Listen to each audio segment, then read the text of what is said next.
Usisahau kusubscribe, like na kubonyeza alama ya kengele.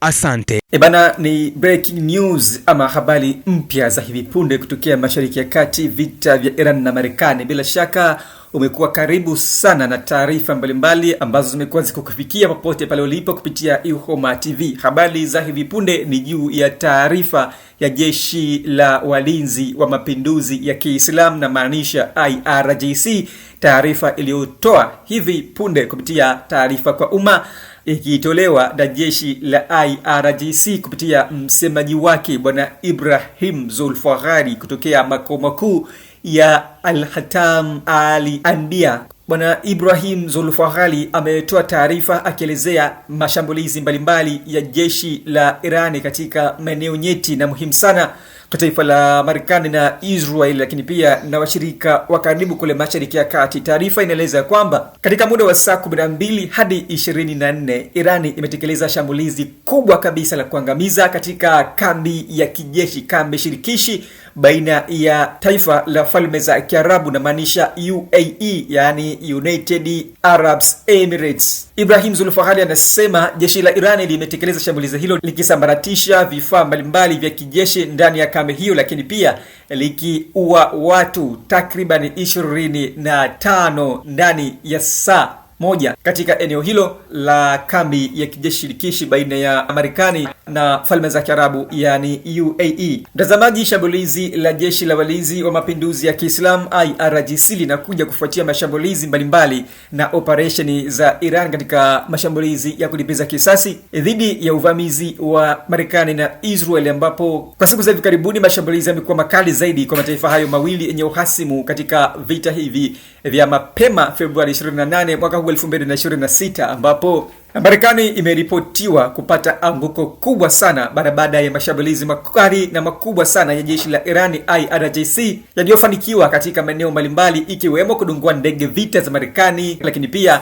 na kushambulia maeneo muhimu na nyeti katika mataifa wanachama ama washirika wa Marekani huko Mashariki ya Kati. Sasa katika taarifa mfatano kutokea huko Mashariki ya Kati, vita vya Iran na Marekani, pia kuna taarifa nyeti sana ambazo zimetolewa na jeshi la Israel IDF, lakini pia na jeshi la Marekani, ambapo wakidai kumuua kamanda mkuu wa idara ya mizinga na makombora ya Irani Imam Husseini, ambapo kwa mujibu wa taarifa yao ni kwamba alikuwako huko Lebanon. Taarifa ya IDF ikiwasilishwa na waziri wa ulinzi wa Israel Bwana Israel Katz amesema kwamba jeshi la Israel IDF limefanikiwa kushambulia na kumwangamiza kiongozi mkuu wa idara ya mizinga na makombora wa Iran Imam Husseini, akisema ni mwendelezo wa mashambulizi na mauaji ya Israeli katika kuangamiza viongozi wakubwa na viongozi wa ngazi za juu wa jeshi la Iran na serikali nzima ya taifa la Iran. Akielezea hilo Bwana Israel Katz amesema, na hapa ninamnukuu: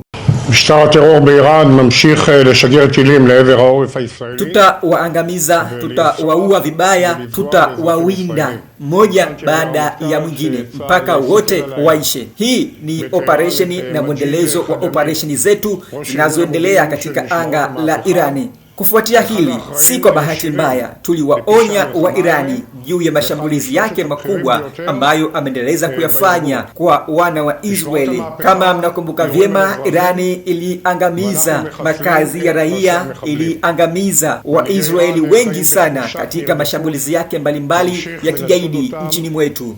Na katika hili tunasema ya kwamba tutaendelea kuangamiza, tutaendelea kusambaratisha miundombinu yote ya taifa la Irani na wa Irani kwa ujumla. בתשתיות הפלדה, בתעשייה הפטרוכימית, והיום ובכל יום יבוא ההמשך. נמשיך לקטוש את התשתיות הלאומיות האיראניות ונביא לשחיקת משטר הטרור והקרסתו ויכולותיו לקדם טרור. Huo ndio mwisho wa kumnukuu Israel Katz, waziri wa ulinzi wa Israeli kupitia jeshi la ulinzi Israeli IDF na kitengo maalum cha mashambulizi na targets ama shabaha kamili kutokea Israeli Tel Aviv.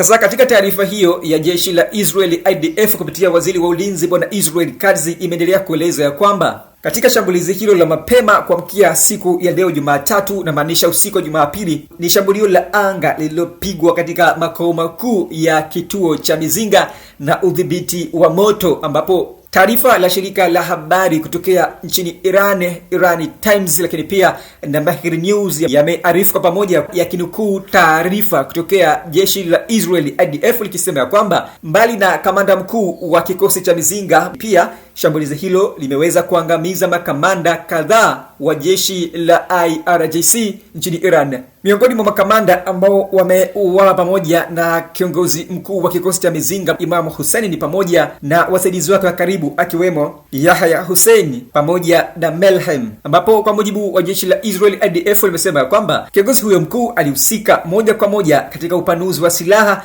na kufanya kazi katika ofisi ya kamanda wa division hiyo, wakienda mbali zaidi wakisema kikosi cha Imam Hussein ni kikosi kinachohusishwa moja kwa moja na Irani kwa ushirika wa karibu na kikosi cha Quds kusaidia kile wanachoita mihimili wa upinzani na kufanya mashambulizi dhidi ya wanajeshi wa raia wa Israeli. בטהרן את מג'יד חדמי, ראש ארגון המודיעין של משמרות המהפכה, אחד האחראים הישירים לפשעי המלחמה האלה, ואחד משלושת הבכירים ביותר בארגון. משמרות המהפכה יורים על אזרחים, ואנחנו מחסלים את ראשי המחבלים. מנהיגי איראן חיים בתחושת נרדפות, נמשיך ונצוד אותם אחד אחד. הזהרתי שבמידה וימשיכו לירות לעבר אזרחים בישראל, נפגע ונשמיד את התשתיות הלאומיות האיראניות.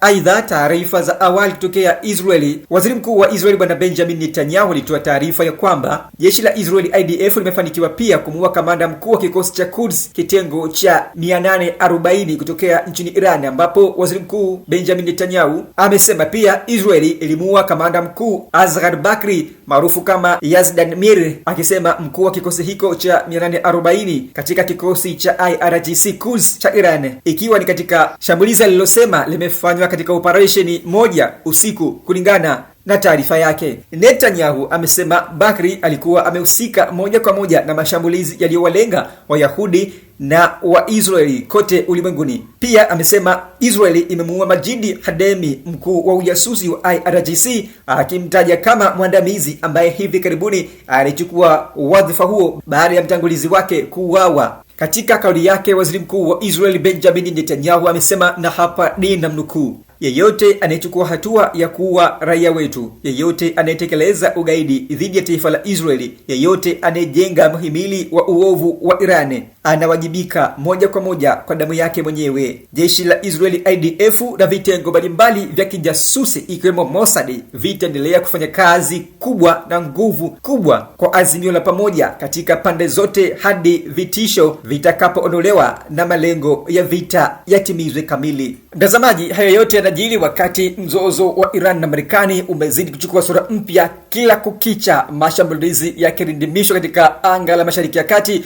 si Irani wala si Israeli katika maeneo mbalimbali ya mataifa hayo hasimu katika vita hivi. Wachambuzi mbalimbali wameendelea kusema kwamba vita bado ni mbichi, vita bado ni tete, wakisema hali ya vita kwa sasa inaonyesha wazi ya kwamba Marekani anaelekea pabaya katika vita hivi, ikiwa yeye mwenyewe ndiyo chanzo cha vita. Mapema Februari 28 mwaka huu 2026, mara baada ya kutekeleza shambulizo ikiwaua viongozi wakuu wa Irani wakiongozwa na kiongozi mkuu wa taifa la Irani Ayatollah Saidi Ali Khamenei Husseini, akiwa nao na makamanda wakubwa wa taifa la Irani. Hizi ni ripoti maalum na ripoti za hivi punde kutokea Mashariki ya Kati.